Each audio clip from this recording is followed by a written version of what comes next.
ನಮಸ್ಕಾರ. Big boss ಮನೆಗೆ ಹೋಗಿ ಬಂದ ಮೇಲೆ ನನ್ನ ಪೇಜ್ನಲ್ಲಿ ನಾನು ಮಾಡ್ತಿರೋ ಮೊದಲನೇ ಲೈವ್ ಇದು. 114 ದಿನದ ಜರ್ನಿ, ಏರುಪೇರುಗಳೆಲ್ಲ ಇತ್ತು, ಸರಿ ತಪ್ಪುಗಳು ಇತ್ತು. ಅದೆಲ್ಲದರ ಆಚೆ ನೀವುಗಳೆಲ್ಲ ಸೇರಿ ನನ್ನನ್ನು ಶೋದ ರನ್ನರ್ ಅಪ್ ಮಾಡಿದ್ರಿ. ನಿಮ್ಮೆಲ್ಲರ ಪ್ರೀತಿಗೆ ಕೋಟಿ ಕೋಟಿ ನಮಸ್ಕಾರ. ಎಷ್ಟು ಥ್ಯಾಂಕ್ಸ್ ಹೇಳಿದ್ರು ಕಮ್ಮಿನೇ. ತುಂಬ ಖುಷಿಯಾಗಿದ್ದೀನಿ. ಆ ರೀತಿಯ ಒಂದು ಬಹಳ ದೊಡ್ಡ ಸ್ವಾಗತ ನಾನು ಎಕ್ಸ್ಪೆಕ್ಟ್ ಮಾಡಿರಲಿಲ್ಲ. ಆ ಸ್ವಾಗತ ನಿಜಕ್ಕೂ ಅವರ್ಣನೀಯ ಅಂತ ಹೇಳ್ಬೋದು. ನಾನು ಸಖತ್ ಖುಷಿಯಾಗಿದ್ದೀನಿ. ತುಂಬ ಎಮೋಷ್ನಲ್ ಆಗಿಬಿಟ್ಟಿದೆ ನಿನ್ನೆ.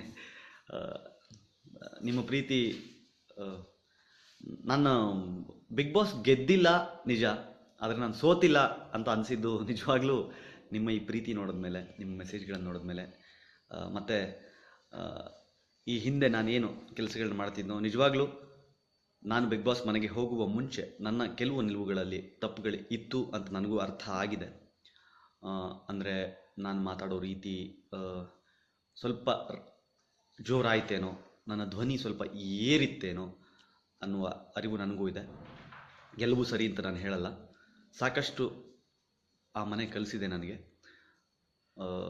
ಅದನ್ನು ತಿದ್ಕೊಂಡು ಮುಂದಿನ ದಿನಗಳಲ್ಲಿ ನೀವು ಆ ಬದಲಾವಣೆಗಳನ್ನು ಖಂಡಿತ ನೋಡ್ತೀರಿ. ಅದರ ಆಚೆಗೆ ಮುಂಚೆ ಏನು ಕೀರ್ತಿ ನೀವು ನೋಡಿದ್ರಿ, ಕನ್ನಡದ ಬಗ್ಗೆ, ನಾಡು ನುಡಿಯ ಬಗ್ಗೆ, ಕರ್ನಾಟಕದ ನೆಲ ಜಲದ ಬಗ್ಗೆ ಏನು ಪ್ರೀತಿ ಇತ್ತು, ಆ ಪ್ರೀತಿ ಮುಂದೇನು ಮುಂದುವರಿಯುತ್ತೆ.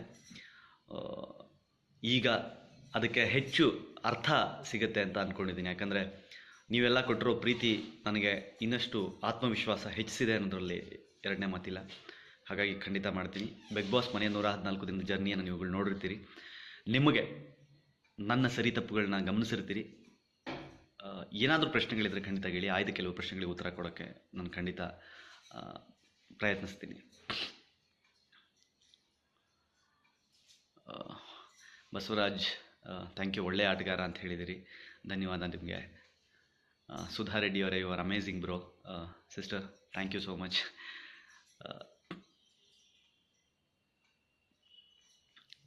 Ajit Manoj sir, congratulation, real winner ಅಂತ ಹೇಳ್ತಿದ್ದೀರಿ.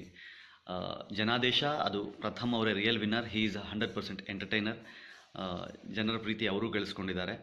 ನಿಮ್ಮ ಹೃದಯಗಳನ್ನು ನಾನು ಗೆದ್ದಿದ್ದೀನಿ ಅನ್ನೋದಕ್ಕೆ ನಾನು ಸೋತಿದ್ದೀನಿ ಅಂತ ನಾನು ಹೇಳಲ್ಲ. ಹೌದು, ನಾನು ನಿಮ್ಮ ಹೃದಯಗಳನ್ನು ಗೆದ್ದಿದ್ದೀನಿ, ನಿಮ್ಮ ಪ್ರೀತಿನ ಗೆದ್ದಿದ್ದೀನಿ. ನಾನು ವಿನ್ನರ್ ಅಂತಲೇ ನನ್ನ ಮನಸ್ಸಿನಲ್ಲಿದೆ.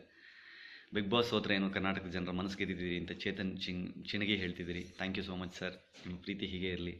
Jagadish Rabi, I am your biggest fan ಅಂತಿದ್ದೀರಿ. ನಮಸ್ಕಾರ, thank you so much. Anil Kumar N, what is your opinion on Pratham now?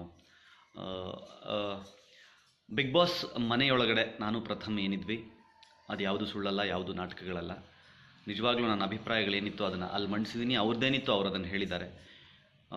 ಕೊನೆಯಲ್ಲಿ ಅವ್ರಿಗೂ ಕೆಲವು ಅವರ ತಪ್ಪಿನ ಅರಿವಾಯಿತು, ನನಗೆ ನಾನೇನು ಮಾಡ್ತಿದ್ದೀನಿ ಕೆಲವು ನನಗೂ ಅರ್ಥ ಆಯಿತು. ಪರಸ್ಪರ ಒಳ್ಳೆ ಸ್ನೇಹಿತರಾಗಿದ್ದೀವಿ, ಒಳ್ಳೆ ಸ್ನೇಹಿತರಾಗೇ ಇರ್ತೀವಿ. ನಮ್ಮಲ್ಲಿ ಯಾವುದೇ ಆ ಥರದ ಬೇಸರಗಳಿಲ್ಲ, ಕೋಪನೂ ಇಲ್ಲ. We are good friends and we will be good friends, ಅದರಲ್ಲಿ ಎರಡನೇ ಮಾತಿಲ್ಲ.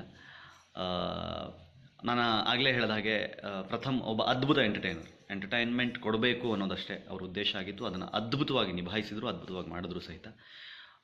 ಆ ನಿಟ್ಟಿನಲ್ಲಿ ಹಿ ಡಿಸರ್ವ್ಸ್ ಇಟ್, ಅವ್ರ ಜಯ, ಹಿ ಡಿಸರ್ವ್ಸ್ ಇಟ್. ಸೊ ಹಾಗಾಗಿ ತುಂಬ ಖುಷಿ ಇದೆ ನನಗೆ ಆ ವಿಚಾರದಲ್ಲಿ. ನಾನು ಸೋತೆ ಅಂತ ನನಗನ್ಸಿಲ್ಲ. ಸುದೀಪ್ ಸರ್ ವಿನ್ನರ್ ಅನೌನ್ಸ್ ಮಾಡಿದ 1 ನಿಮಿಷದ ಒಳಗೆ ಕೀರ್ತಿ, ಯು ಆಲ್ಸೋ ಡಿಸರ್ವ್ ಇಟ್ ಅನ್ನೋ ಅರ್ಥದಲ್ಲಿ ನಿನಗೂ ಈ ಜಯ ಸಿಗಬೇಕು, ನೀನು ಒಬ್ಬರೇ ಗೆಲ್ಲಬೇಕು ಅನ್ನೋ ಕಾರಣಕ್ಕೆ ಪ್ರಥಮ್ಗೆ ಸಿಕ್ಕಿದೆ. ಬಟ್ ನಿನಗೂ ಆ ಯೋಗ್ಯತೆ ಇದೆ ಅನ್ನೋ ಕಾರಣಕ್ಕೆ ಅವರು ಅನೌನ್ಸ್ ಮಾಡಿದಂತಹ 10 ಲಕ್ಷ ರೂಪಾಯಿ ನನಗೆ ನಿಜವಾಗ್ಲೂ 50 ಲಕ್ಷ ಸಿಕ್ಕಿದ್ರು ಅಷ್ಟು ಖುಷಿ ಪಡ್ತಿರ್ಲಿಲ್ವೇನೋ. ಆ ಖುಷಿ ನನಗೆ ಕೊಟ್ಟಿದೆ. 4 ವರ್ಷದಲ್ಲಿ 4 ಸೀಸನ್ಗಳಲ್ಲಿ ಇದೇ ಮೊದಲ ಬಾರಿಗೆ ಸುದೀಪ್ ಅವರಿಂದ ಒಂದು ಪ್ರೀತಿಗೆ ಪಾತ್ರರಾಗಿ ಅದನ್ನು ಪಡೆದವನು ನಾನು. ತುಂಬ ಖುಷಿ ಇದೆ ಆ ವಿಚಾರದಲ್ಲಿ. ಜಸ್ವಂತ್, ಧ್ರುವ ಇಬ್ಬರು ವಿನ್ನರ್ ಸರ್. ಥ್ಯಾಂಕ್ ಯು ನಿಜ ನೀವು ಹೇಳ್ತದೆ 100% ಸರ್, ಸತ್ಯ. ಸ್ವಾತಿ ಅವರೇ ನಮಸ್ತೆ.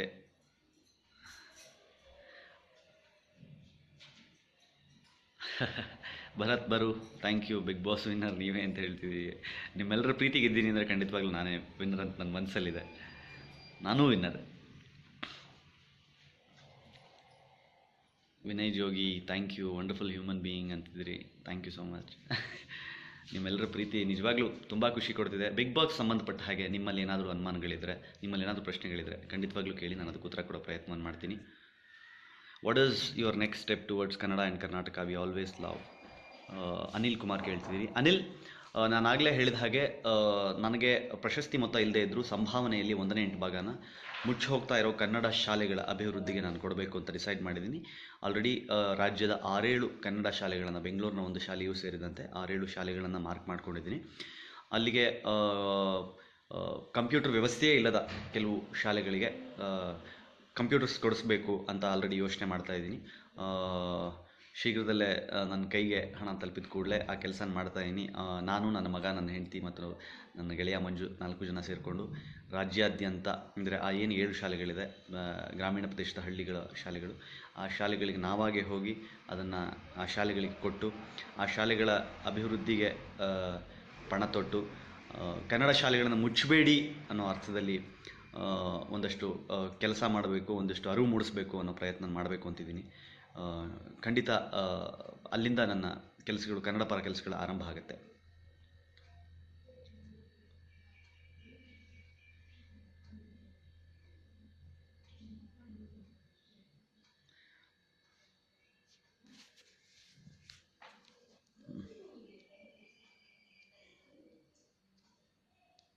ಯಶವಂತ್ ಗೌಡ, ಇನ್ನು ಮುಂದೆ ಕನ್ನಡ ನಾಡಿನ ಬಗ್ಗೆ ನಿಮ್ಮ ಅಭಿಪ್ರಾಯ ಬದಲಾಗೋದಿಲ್ಲ? ಖಂಡಿತ ಬದಲಾಗಲ್ಲ.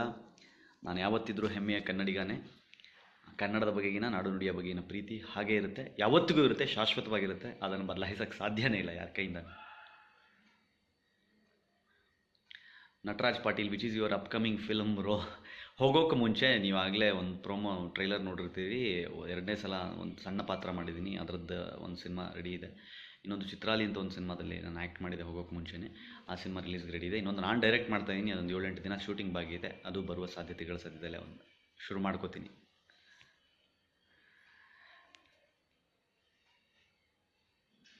ನಿಮಗೆ ಬಿಗ್ ಬಾಸ್ ಪಟ್ಟ ಸಿದ್ದಿದ್ರೂ ಪರವಾಗಿಲ್ಲ, ಕನ್ನಡ ಪರ ಕೆಲಸಗಳನ್ನು ನಿಲ್ಲಿಸಬೇಡಿ, ನಾವು ನಿಮ್ಮ ಜೊತೆಗಿದ್ದೀವಿ ಅಂತ ಅಜಿಬಾಬು ಹುಸೇನ್ ಸಾಬ್ ಹೇಳ್ತೀರಿ. ಇಲ್ಲ ಸರ್, ಖಂಡಿತವಾಗ್ಲೂ ನೀವೆಲ್ಲರೂ ನನ್ನ ಜೊತೆಗಿದ್ದೀರಿ ಅಂದರೆ ಖಂಡಿತವಾಗ್ಲೂ ನಾನು ಇನ್ನೂ ಹೆಚ್ಚು ಧೈರ್ಯ ಮಾಡಿ, ಇನ್ನೂ ಹೆಚ್ಚು ಆತ್ಮವಿಶ್ವಾಸದಿಂದ ಕನ್ನಡ ಪರ ಕೆಲಸಗಳನ್ನು ಮುಂದುವರಿಸ್ತೀನಿ. ಹೇಮಂತ್ ಕುಮಾರ್, ಗುರು ಬೆಳ್ಳಗೆ ಕಾಣಿಸ್ತಾ ಇದ್ದೀರಾ, ಏನು ಸ್ಪೆಷಲ್ ಅಂದರೆ? ಸರ್, ನಮ್ಮ ಕಲರು ಏನು ಮಾಡಿದ್ರೂ ಬದಲಾಗಲ್ಲ, ಬೆಳ್ಳಗೆ ಕಾಣಿಸೋಕ್ಕೆ ಚಾನ್ಸ್ ಇಲ್ಲ. ಸ್ವಲ್ಪ ಲೈಟ್ ಹತ್ರ ಕೂತಿದ್ದೀನಿ, ನನ್ನ ಮೊಬೈಲ್ದು ಕ್ಯಾಮ್ರಾ ಸ್ವಲ್ಪ ಚೆನ್ನಾಗಿರ್ಬೋದು, ಅಷ್ಟು ಬಿಟ್ಟರೆ ಅದು ಒರಿಜಿನಲ್ ಕಲರು, ಅದು ಯಾವತ್ತೂ ಬದಲಾಗಿಲ್ಲ ಸರ್.